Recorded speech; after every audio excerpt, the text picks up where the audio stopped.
warahmatullahi wabarakatuh. Waalaikumsalam warahmatullahi wabarakatuh. Hai halo Sobat MTS, ketemu lagi di Cemara, Celoteh Masa Ramadan. Ketemu lagi nih sama aku Norizky Ageng Lestari sebagai host pada Cemara kali ini.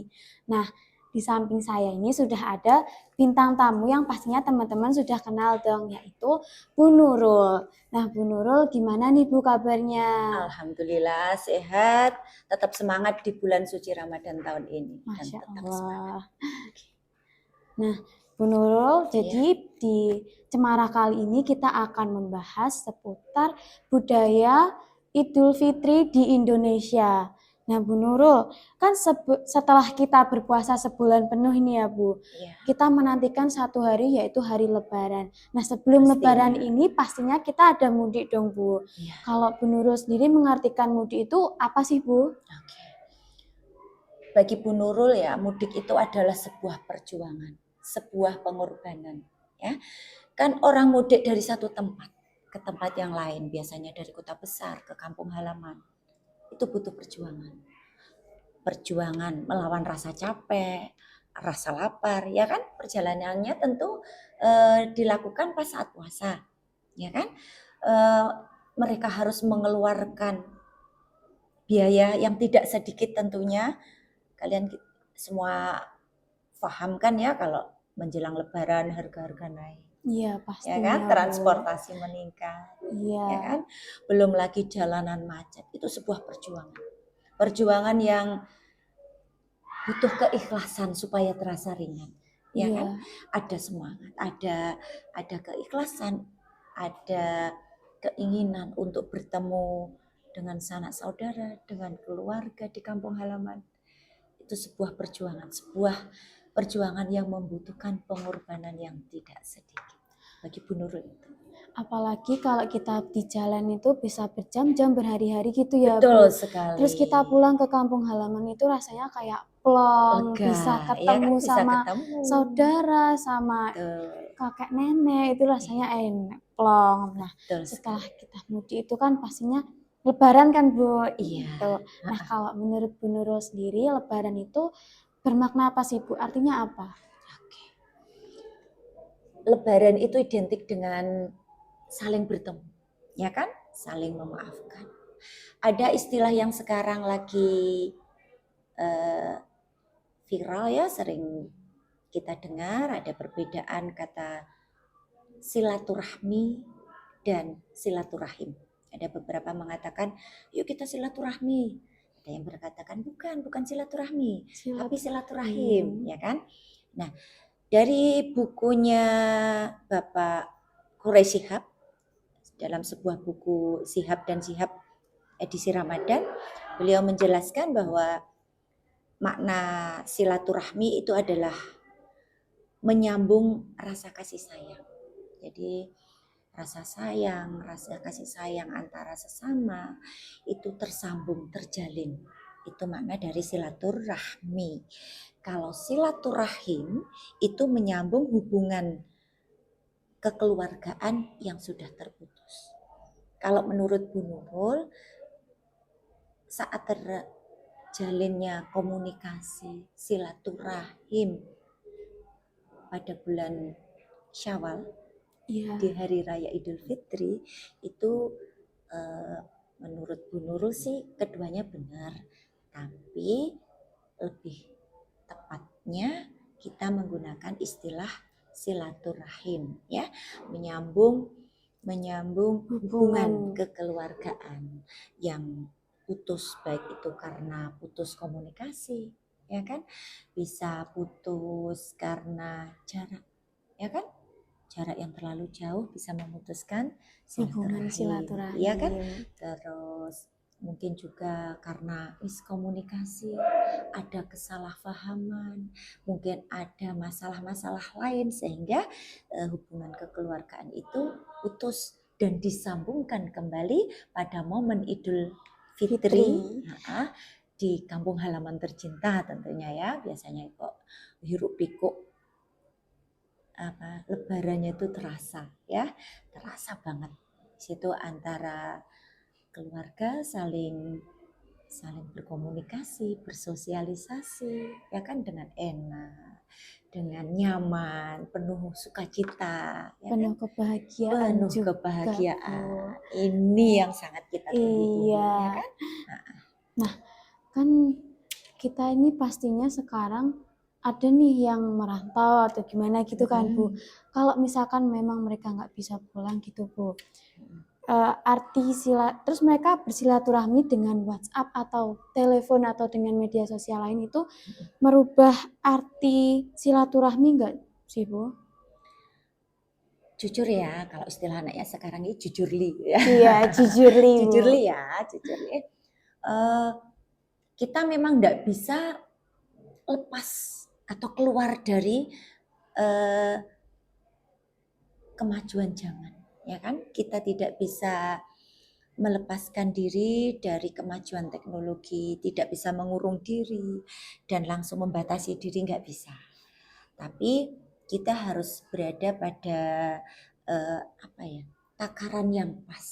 Ya, kita hidup di dunia nyata, nggak bisa sepenuhnya berada di dunia maya. Kita nggak bisa terlalu asik-asik dengan dunia maya. Cukup komunikasi dengan dunia maya nggak bisa. Ya, biar bagaimanapun kita hidup di atas bumi dengan kaki bukan dengan jari. Iya. Ya, semuanya nggak bisa diselesaikan dengan jari. Kita berkomunikasi, bersilaturahmi itu sangat ada besar artinya, ya, besar sekali artinya. Kita kalau cuman melalui media sosial rasanya kurang puas. Kalau sudah bisa bertemu, saling bersalaman, saling cipika-cipiki, berpelukan, berkomunikasi, melepas rindu, sesama sanak saudara, bisa itu jauh lebih bermakna dan berarti, ya kan? Kalau di WA itu kurang afdol, Bu, bahasanya, Iya. kurang ngena gitu. Kalau sedikit mungkin Bu Nurul lebih menjabar ya, ini masuk ke materinya Bu Nurul nih ya. Bu Iya, Nurul ngajar IPS nih ya. nih. Oke, kalau bersilaturahmi itu lebih pada makna sosialisasi sebagai manusia sebagai makhluk sosial. Karena nih ya, manusia hidup itu tidak lepas dari 3 perannya, ya kan? Yang pertama, manusia sebagai hamba Tuhan, ya kan? Yang memiliki kewajiban salah satunya adalah puasa Ramadan nih ya, yang kita lakukan hari ini. Dan nanti di ujung Ramadan ada sholat Idul Fitri, betul kan? Terus yang kedua, manusia sebagai makhluk sosial. Di mana manusia tidak bisa hidup sendiri. Manusia saling membutuhkan orang lain, saling berkomunikasi, saling berinteraksi. Nah, dalam berinteraksi ini, interaksi ada dua, ada secara langsung maupun secara tidak langsung. Kalau secara langsung mungkin secara tidak langsung bisa melalui media sosial, ada WhatsApp, ada IG, ada Facebook mungkin, atau dengan video call dan lain sebagainya. Dan yang kedua adalah sosialisasi secara langsung, tatap muka, ya, saling bertemu, dan itu rasanya jauh lebih bermakna dan lebih kerasa. Gitu. Terus yang ketiga, manusia sebagai makhluk ekonomi yang bermoral, ya kan? Manusia memiliki banyak sekali kebutuhan, salah satunya adalah kebutuhan untuk mudik. Manusia sebagai makhluk ekonomi yang bermoral membutuhkan sandang pangan papan dengan dipenuhinya melalui proses produksi, konsumsi dan distribusi, ya kan? Nah, ekonomi ini ya, manusia membutuhkan materi, ya kan? Untuk melakukan bersosialisasi juga butuh materi. Jadi ketiganya saling terkait. Dan ini akan lebih terasa apabila dilakukan secara langsung. Gitu. Nah, Bu Nurul, kan seiring berkembangnya zaman ini anak-anak pada Bu, kecanduan main gadget nih. Terus solusi buat anak muda biar gemar bersilaturahmi di dunia nyata, jadi nggak hanya di media maya gitu loh, Bu. Gimana solusinya? Oke. kebanyakan anak-anak itu silaturahmi oke, ketemuan oke. Coba kalian lihat, coba yuk yang di sana pun coba diperhatikan, ya kan? Saat kalian bertemu, kalian asik dengan gadgetnya masing-masing, Iya. betul enggak?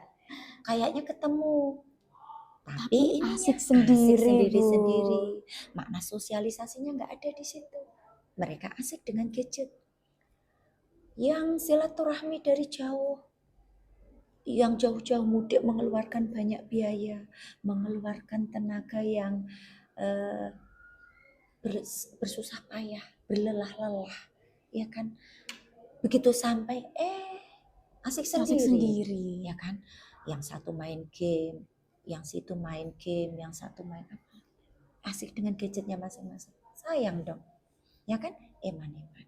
Nah, sebenarnya ini bagi kami, ya, generasi kami merasa eh, kecewa. Ada kecewa, ada kok gini ya? Terus apa artinya mereka datang ke sini kalau cuman asik Asik sendiri? Ya kan? Iya, Ada rasa kecewa. Nggak seperti dulu kita ketemu, bercengkrama, saling berkomunikasi. Nah, menurut Bu Nurul secara pribadi, ini memang perlu contoh dari orang tua. Perlu contoh nyata dari orang tua dan lingkungan. Yuk, para orang tua ya, kalau kita ngajak anak-anak kita ajak bersilaturahmi ke saudara-saudara. Ini hubungan saudara ini kita tunjukkan. Ya kan? iya. Dan orang tua, nah silaturahmi kan atau? Tapi orang tua sendiri main game. Kita harus memberi contoh. Kita memberi contoh jangan kecanduan game. Ayo kita bersilaturahmi. Maka kita harus memberi contoh. Yo, oke lah.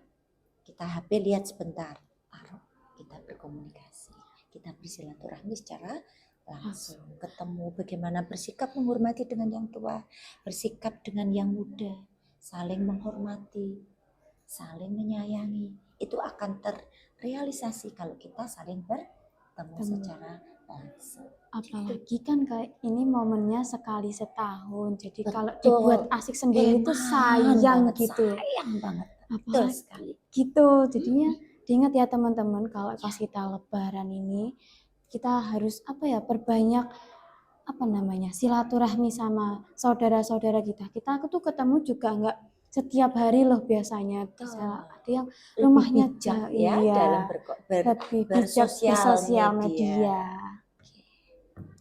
Nah, jadi kesimpulan dari Cemara kali ini yaitu silaturahmi dan silaturahim, yaitu silaturahmi nih artinya menyambung rasa kasih sayang. Sedangkan silaturahim sendiri menyambung hubungan kekeluargaan yang terputus. Nah, teman-teman, silaturahmi ini juga sebagai ajang sosialisasi ya saat ini dilakukan boleh secara langsung dan tidak. Namun masyarakat sekarang ini lebih banyak melakukannya dengan tidak langsung yaitu dengan media sosial, dengan WhatsApp, telepon, dengan video call di Instagram gitu. Terus makna silaturahmi ini juga tidak tidak berubah namun beda rasa dengan kita bertemu langsung. Nah, gregetnya tuh kurang kerasa. Nah, silaturahmi dan silaturahim ini lebih marem atau lebih puas kalau kita bertemu langsung ya teman-teman. Bisa saling salaman. Iya, saling cipika-cipiki gitu loh, Bu. Iya, betul. Terus silaturahmi dan bersalaman tersebut itu bermakna keikhlasan, melepaskan rasa bersalah, dendam, benci, dan amarah yang kita tanamkan dengan sesama, yang kita pendam dengan sesama, akan mencair setelah kita saling bersalaman, saling memaafkan. Yuk teman-teman yang generasi muda nih, jangan sia-siakan lebaran kalian hanya dengan bermain gadget ya. Jadi kita harus bisa menyesuaikan waktu. Kita boleh main dengan gadget sepuas kita, tapi kita harus menyesuaikan kondisi kita juga. Lebih bijak. Apalagi nih momen hanya setahun sekali teman-teman. Ayo lebih bijak ya bersosial media. Nah, Bu Nurul, nggak kerasa nih, kita tuh udah di ujung obrolan kita nih, Bu. Makasih ya Bu Nurul telah Sama-sama. menyempatkan waktunya untuk sharing-sharing sama saya dan teman-teman di rumah pastinya. Oke, selamat menjalankan ibadah puasa buat yang sedang menjalankan ibadah puasa. Semoga puasa Ramadan kita tahun ini jauh lebih baik daripada tahun sebelumnya. Dan nanti kita sambut hari kemenangan dengan silaturahmi saling memaafkan. Oke, setuju? Setuju dong. Nah, teman-teman, ketemu lagi ya di episode Cemara berikutnya. Saya, Noriskia Ageng Lestari, pamit undur diri dulu. Wassalamualaikum warahmatullahi wabarakatuh. Waalaikumsalam warahmatullahi wabarakatuh. Dadah Sobat Cemara.